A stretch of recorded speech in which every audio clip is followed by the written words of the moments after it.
Okay. Well, thank you for being here. So this is our dear friend Neri, who is from Cambodia and is going to share a little bit about herself and her family's experience and her beautiful country. Hey, so my name is Neri, and there are 7 people in my family, and I was the sixth kid. And when I was 2 years old, my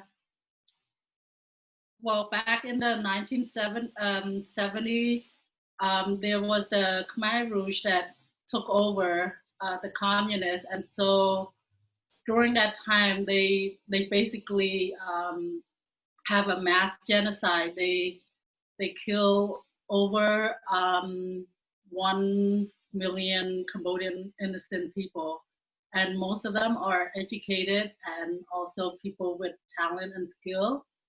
They murder them so that they can kind of feel like they need to start from the bottom up, because they feel like if people are educated, they can't fight back and they can't speak back to them. So they try to kill all the educated people. So my dad, he was a secretary for the state, and and this woman that lives in our town kind of told them that what my dad's job was. And all of his friends, they actually came and told him that he need to leave the country because these men are gonna come and look for him.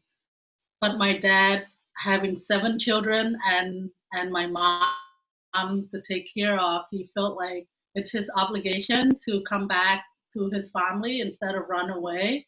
So he came back home, and as he came back home, he's kind of doing some labor work for a little bit, and one day, as my dad was away, there was 3 soldiers came with a huge gun. They come and they say, "Where's the criminal?" And I asked my mom, and my mom said that, "Oh, he's not here. He's at somewhere else." And so she took him to a different place. But by the time that she got back, they already found him, and they bound him and they tied him together. And so, sorry, every time we talk about that, Oh, thank you for sharing. they bound him and they tied him and they walked him, and then they basically shot him and killed him in front of all of us. And so they told us that we should not cry because he's the criminal. And my mom, I was only 2 years old, so I couldn't remember a lot of things. But my mom said that at nighttime you can hear their footprint and try to come and look for to see if anyone like mourn for him. And after they kill him, they basically take over everything that we have. Like they take our like his watches, like everything that we have. And so all we have is basically like a clothes that they provide to us. It's like a black clothes that you wear. It's just one pair of clothes. And then like everything in our house become a community. It's not ours anymore, like the garden or anything like that. So they took everything over, and they separate all my siblings. There are 7 of us, and my oldest brother was about 13. So he was put into a camp somewhere else, like a labor camp, where he was doing forced labor without getting paid or anything like that. And my other brother, who was about he was about 6 years old, and my sisters as well. They all got separated and go to different kind of camp where they do physical labor. And my oldest brother, who's 13, he put into this camp where at nighttime, where they go and get the bad dropping to use it for fertilizer. And there were 42 kids that were taken around his age. And by the end of the camp, there was only 11 kids that survived, and he's one of the 11 kids because either the kids were starving, they didn't have enough food to eat, and they died of starvation, or they died of the snake bite because they go into the cave and doing all these things. So there's like all these like it's a dangerous job. And my sister, she also get forced. She was about 7 or 8 years old, so she was also doing labor camp, and so she basically they have you work all day long, and they barely give you enough food to eat. And so my younger brother and my other brother, who was about 3 at the time, my younger brother was about 1. So the 3 of us got to stay home with my mom. But at that time, my mom was basically was forced to be like the cook for the whole village, but she's not allowed to eat any of the food. So like all of us were basically starving too. And and we live in that little village where they kind of, decide what we should eat and how much food we can eat and things like that. And so one time, this is during the Vietnam War that came as well. So when the Vietnamese people start bombing.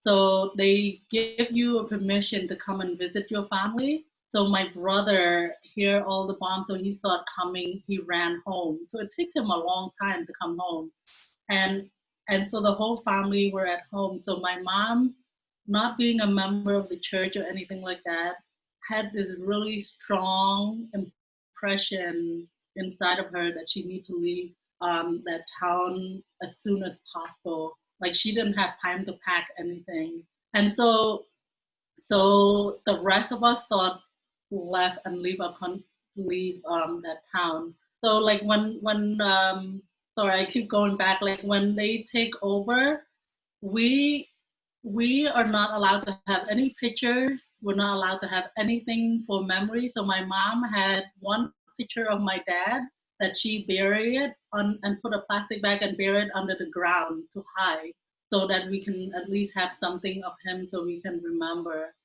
And so we all left. And 1 hour later, after we left, those men came and tried to kill all of us. So my aunt, who stayed behind, that's how we found out. And so we basically escaped Cambodia. We go from one town to another, and you can see as you walk through the jungle, you can see like many dead bodies everywhere because people just, they just look at you and they don't like the way you look, they kill you. And if you are not working fast enough, um, they say to keep you is no gain. I forgot the slang of the word. It's like to keep you is no gain, to destroy you is no loss. Basically, the way they think about it. They're like, and if you're a little sick, then you will just get killed. And my aunt, my brother's sister, she had a heart problem, and they make her work really hard, and she couldn't breathe, and she ended up dying because of she just collapsed and died. So either you get killed by them or they work you until you die.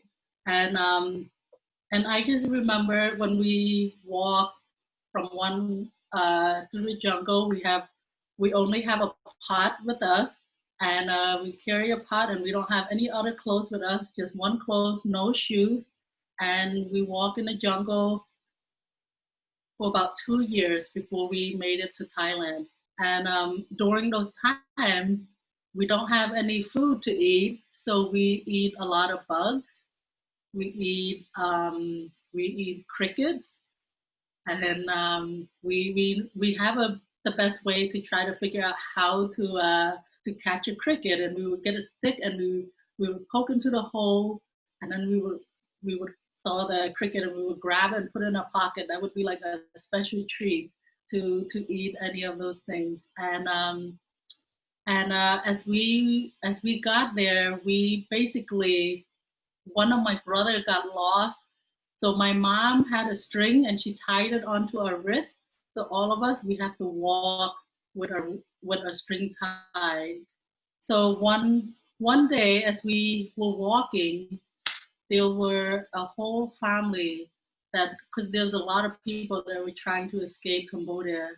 There were a whole entire family that were blown up in front of us, and I think that was really difficult. And I think one of the moment that I remember that I can't, like, even now I just can't get that off of my mind is when there's the war coming and they start shooting, and there was this woman, she have a daughter who got shot on her stomach, and I just remember walking.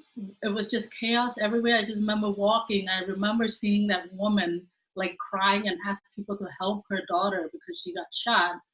And she was like, you know, I don't know, she had some money and she offered people to help, but nobody can help her. And I just remember looking back as the string that my mom pulled go further and further. And I don't know what happened to the girl, if she survived or not, but I think that was, I know there's a lot of other things, but I think that's just one memory that I feel like, oh, I just wish I can erase that, because you feel so helpless that you can't help anyone. And my grandma was really old, so she came with us. And so like when they have like the war, like the Vietnam people, they shooting at the Khmer Rouge, and the Khmer Rouge are shooting, and so we are running in the middle of all of that. And so my grandma called it the raining bullets, where we would just like run, and then we would hide when they stopped throwing the bomb, and we just hide and duck. And we feel like we've been really blessed and protected throughout those times. Like none of us were injured by any of that. And we, after 2 years of like walking and we made it to Thailand, which is the refugee camp that we stayed there for 6 years. And you know, our life was a lot better at the refugee camp. But my brother, who was probably about 14, 15, he's probably about 15 years old at that time. So he had to be the father of the family. So he had to build a house for all of us. So they gave us the bamboo stick, and they also give us like the palm leaf. So we use that to build a hut. So when it's raining, we're a little wet. All of us were kind of wet, and so he made a bed. Like our hut is about, it's about like I don't know, 8 feet by 8 feet. So it's pretty small, and the bed is about the same size. So the bed is made out of the bamboo, and he nailed the bamboo together, and it's a one big bed, and all of us sleeps there.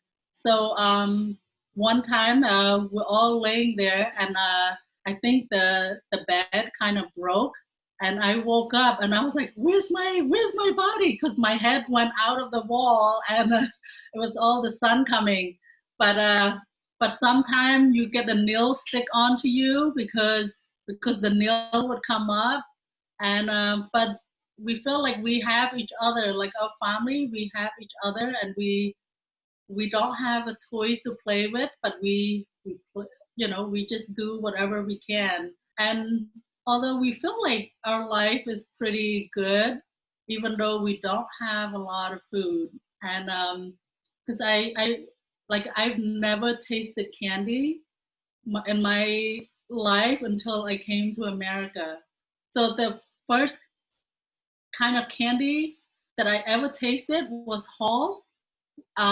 We got a treat one time. Somebody gave us a piece of Hall candy, which is a cough drop. So we thought that that was candy, and we thought that was like the best thing in the world. And that was the only thing that we ever tasted.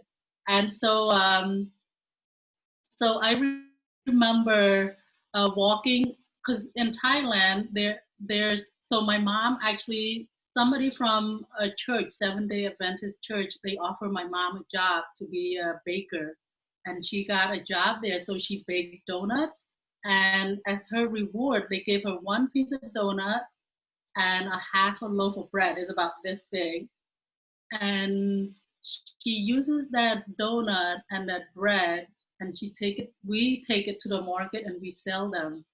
And then the money that we make from the donut and the cake, we use it to go buy the vegetable. We go to the farmer and we pick the vegetable and we take it home and we wash it and we pickle it and we take it to the market and sell it.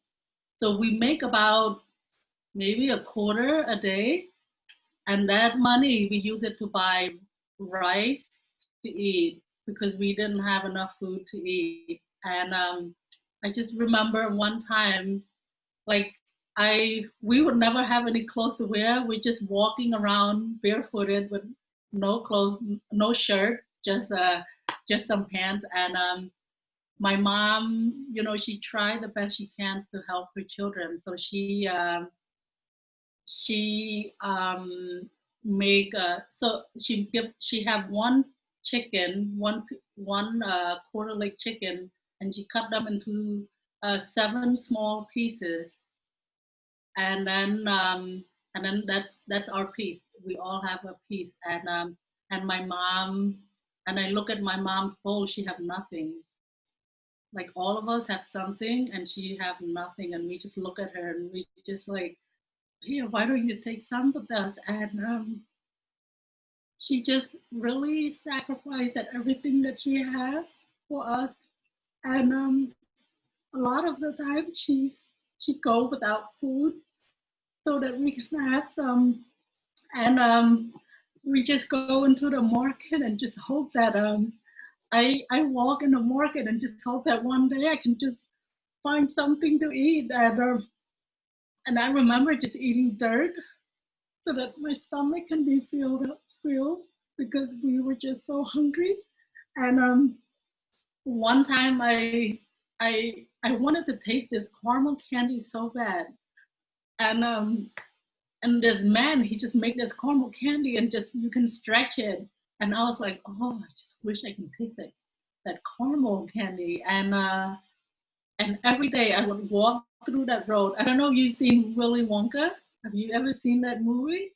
Yeah, you know how Charlie he got the candy he ate and how much he loved it. I feel like I'm like that little girl because one day I didn't know anything about God or anything like that, but I'm just praying. I was like, God, please help me find some money so I can buy that caramel candy so I can know what it tastes like.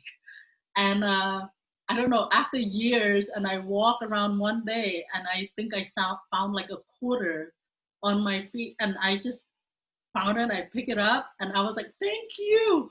And I ran to the market to go get that caramel thing. And it has like peanuts inside. And I got that and I split that with my sibling. And that was like the only thing that I can ever taste that candy. And I mean, I can still remember what it tastes like now. And that was like a long time ago. That was the only candy we ever ate. And so we waited for 6 years, and for Christmas.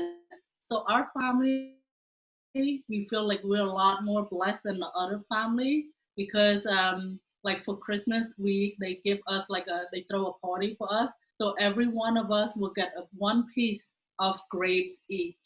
And then we have a sliver of apple, and some people don't even know what apple tastes like.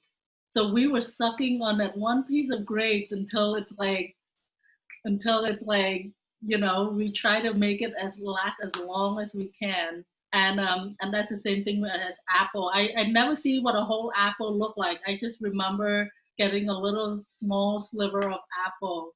So by the time that we get sponsored to come to the United States, they told us what the ice cream, like my brother, he saw somebody eat ice cream cone, and we were like, wow, the guy was eating ice cream with a stick, and we never know that there's an ice cream cone, so we really wanted to taste that.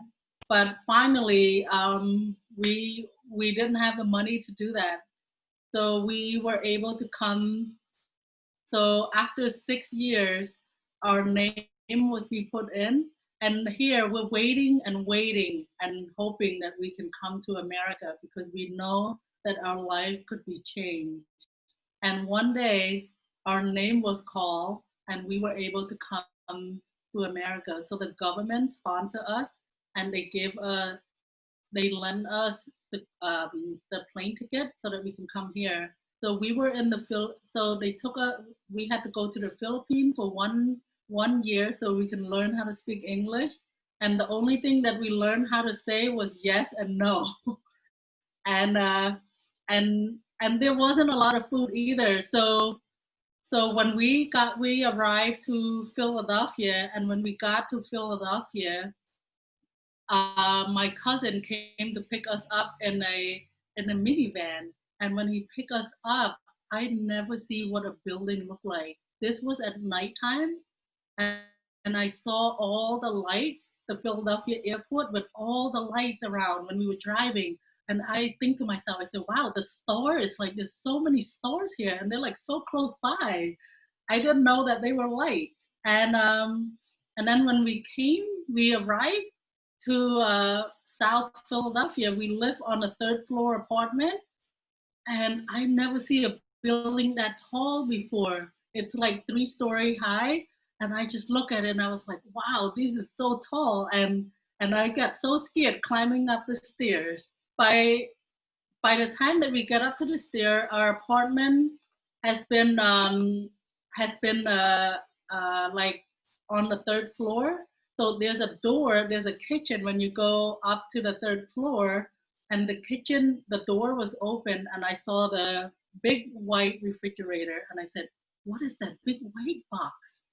And as I look at that refrigerator on my right, there's a round table, and the round table had a bowl of apple and grapes. And I literally did not ask my cousin if I can have some. I just look at it and I say, these are real. And I just stuff everything in my mouth. And I don't remember what my cousin told me say. I just remember just eating all of that. And then she said, this big white box is a refrigerator. And she said, you put food in there. I said, wow, you have extra food to put in there? And you open it, and I was like, I didn't know that it was cold, and they have the freezer. And she said, well, we have a bathroom in the house, so next to the kitchen is the bathroom. I was like, you have a bathroom in the house? And um and she said yes. And so there's like an old, I don't know if they have that over here, so it's like a bathtub with the legs. And I was like, wow, what is this big white thing? And they're like, that's a bathtub where you take a bath. And I was just so excited. And I got in there and the water came out, and I was like, wow, the water came out. It's so clear. And I go, and you have a water fountain? And I said, wow, the water is so clear. And I wanted to go drink that. And they said, no, that's a toilet. You don't drink from there. And then and then we walk out of there, and then we go to the living room, and she had like a big TV in there. And I said, what is that person doing inside that box? I didn't know that it was a TV. And so I walk around the TV and try to figure out how that person fit in there. And um, and I remember in the middle of the night, I would wake up, everybody's asleep, and I sneak in there and I go and press the button that they press. And back then in the 1980s, they don't have cable. So when you press that button, it makes this really loud sound. So the whole family woke up because I kind of woke everyone up. But that was the best first day experience I ever had in my whole entire life, because now we have a bathroom in the house. There's 8 of us, and the thing is that we live in one bedroom apartment, but we thought our life was so perfect because we have each other, and we have food in the house. But I think it was a little bit challenged because I was 11 years old at the time, I did not know how to speak English, and I have to go to school, so I didn't know how to talk to people. And I remember that one day when it was snowing, we still don't have a lot of stuff, and I thought our life was perfect, but we never wear shoes, so I don't have any shoes to wear, and it was snowing, and I walked to school barefooted, and the teacher sent me home. They're like, you can't walk to school barefooted, so I have to come home, and I couldn't go to school because I didn't have any shoes to wear. And so like every Thursday I would walk around the block in the area to try to find like the trash that they put away so that we can find some shoes that could that we could use to wear. So I am so grateful to be here in America. Like America, we have all these other things that happen, but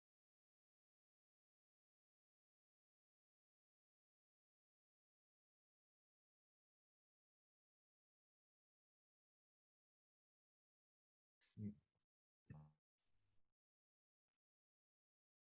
so I can start now. Sorry. Yeah, I love America. Like I just love everything about this country. I know we have there's some problem that we have here, but overall, like this is the land of opportunity, the land of everything. Like I feel like in this country, if you well, I mean, that's debatable, but I feel like we work hard. I mean, I teach the kids to do that too. As we work hard and like do the things that we can try to do the best we can. That it's a lot better than our country where we can't even practice the belief that we have. Like we still have to be afraid of of things. Like we don't have an opportunity to experience our own right. Like we basically have to obey by what they tell us to do. And I'm grateful to be here. And I think like coming here, it's like a different thing. It makes me so grateful for food, like all things that we have here. And so yeah, so I just love this country, and I just love that I can see both part of the world and be able to share my culture, and also like with kids here who doesn't know much about our country. So yeah, is there anything else you'd like to talk about? Thank you so much for sharing that, Neri. Yeah, That thank was you. really special to hear all that. I know we've heard bits and pieces of that before, but we'd never heard the whole story. So thank you for being willing to open up about that. We really appreciate it. Do you guys have questions? Sure, no problem. Yeah. Yeah, Nat, you had a question? What bad things did the Khmer Rouge do besides killing the educated people? So they actually destroy like the culture, destroy a lot of the culture, like the Angkor Wat. I think you been there, right? They destroy that, and they actually like hurt the monks, and like any cultural stuff, they suppress you. They train like kids, even as kid as 5 years old, to rebel against their parents, and they train them to hurt their parents, and and they were just like have no compassion of anyone, like they were selfish, and so I think those were all like the things that they do besides killing.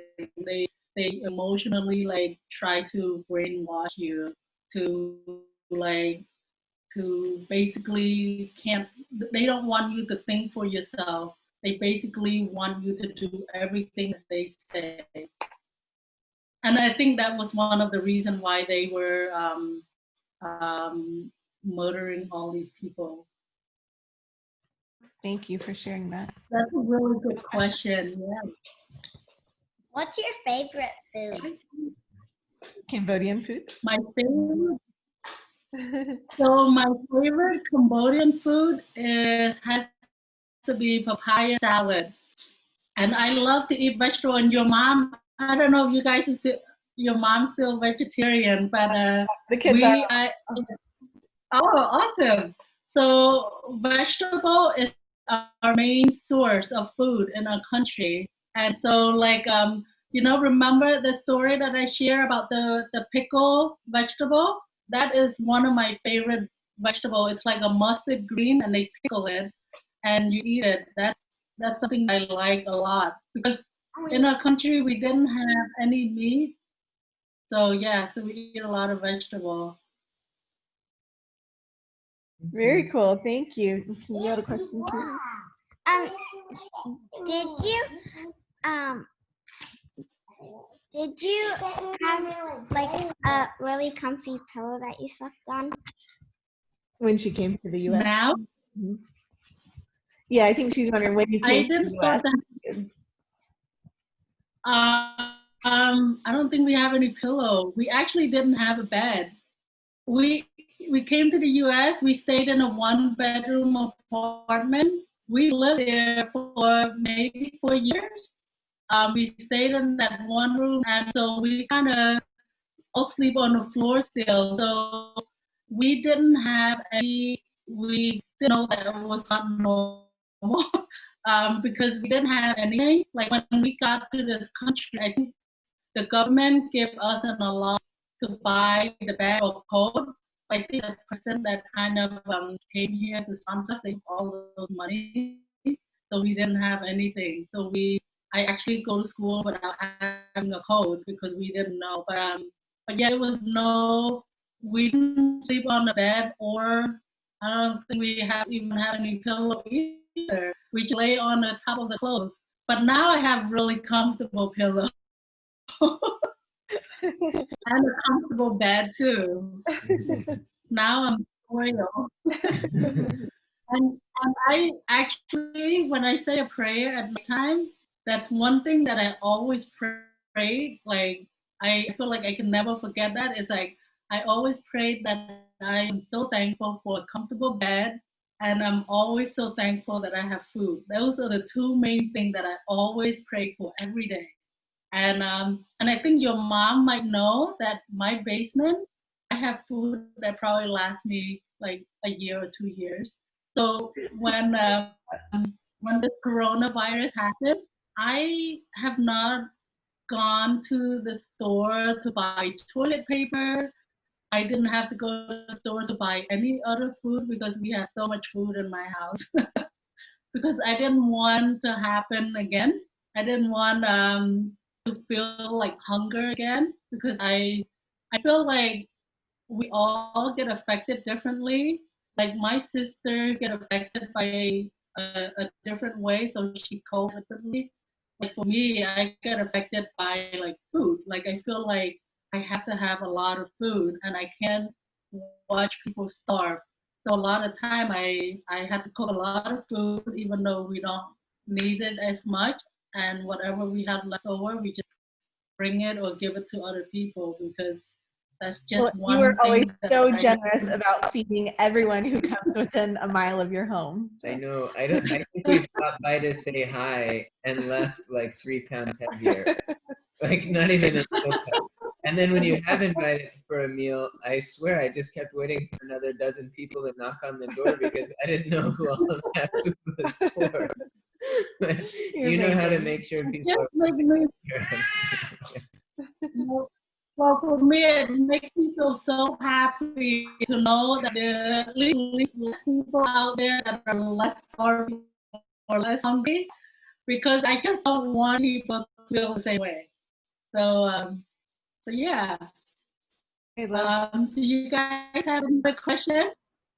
I might ask one final question so we don't take too much of your time. But speaking of food, do you have any simple Khmer recipes that you would recommend that we could make?